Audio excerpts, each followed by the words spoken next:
disagree. All right, so there's also this from that same Washington Examiner interview. President Trump calling for a drug test before the presidential debates.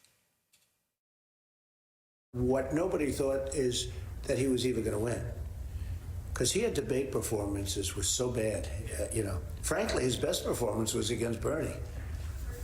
We're going to call for a drug test, by the way, because his best performance was against Bernie. It wasn't that he was Winston Churchill, because he wasn't, but it was a normal, boring debate. Nothing amazing happened. And we are going to call for a drug test, because there's no way you can't do that. What do you think's going on? Well, I don't know how he could have been so incompetent in his debate performances and then all of a sudden be okay against Bernie. My point is, if you go back and watch some of those numerous debates, he was so bad. He wasn't even coherent. And against Bernie, he was.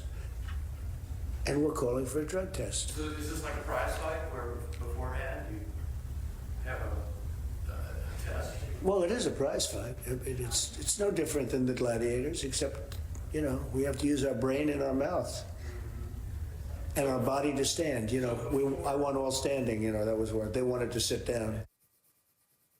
So, Willie, because I'm curious, maybe Donald Trump ought to take a look at tape of himself. There's so many times where he doesn't make sense at all. It's almost as if he's projecting, but you also get the feeling he just thought of that, like in the middle of that conversation, and decided to go with it. Of course. I mean, I don't even know what to say about that. There's not going to be a drug test. I think it's probably best to ignore that. But maybe it shows, again, that he's worried about these debates. He's maybe worried about the speech he saw Vice President Biden give at the convention last week. Perhaps he's not as anxious and excited to get into the ring with Joe Biden as he says he is. In the days leading up to the 2018 midterm elections, Trump administration officials reportedly toyed with the idea of using a microwave heat ray to deter migrants from crossing the border. The New York Times reports that Customs and Border Protection officials reportedly floated the idea in a meeting with top leaders of the Department of Homeland Security in October of 2018, the same day that the White House stressed in a separate meeting with the DHS secretary that extreme action was needed to stop migrants. According to the paper, the heat ray was designed 2 decades ago by the military as a crowd control device to make people's skin feel as if it was burning when they get within range of its invisible beams. The Times reports the device had been largely abandoned amid doubts over its effectiveness and morality. Then Homeland Security Secretary Kirstjen Nielsen reportedly denounced the suggestion and asked that it not be brought up in meetings again. While it is unclear if the president was aware of the idea, he has suggested other extreme measures, including the installation of flesh-piercing spikes on the border wall, building a moat filled with snakes and alligators, and shooting migrants in the legs. Willie.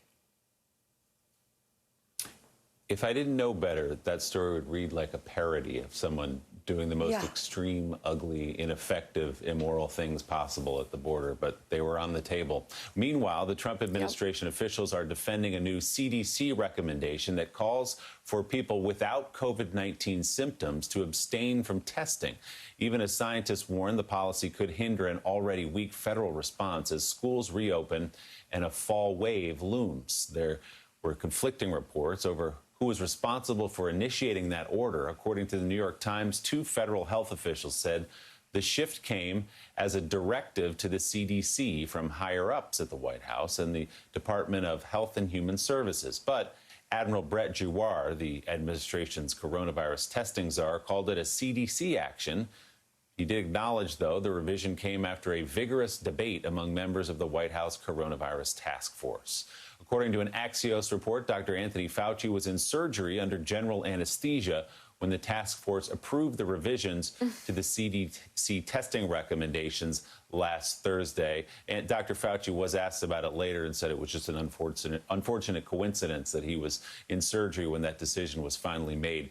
So, Jason, as we wrap the show here and we wrap the RNC convention tonight with a speech from President Trump, what is your takeaway from this week about the message Republicans want to put out about the country?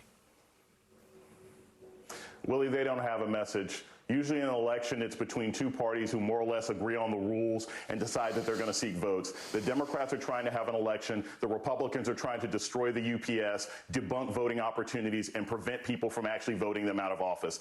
This week has been nothing but a performance for a dictator in training. That's how it should be seen. People need to get ready to get rid of this guy and vote, because he does not care about your vote. He only wants to stay in power.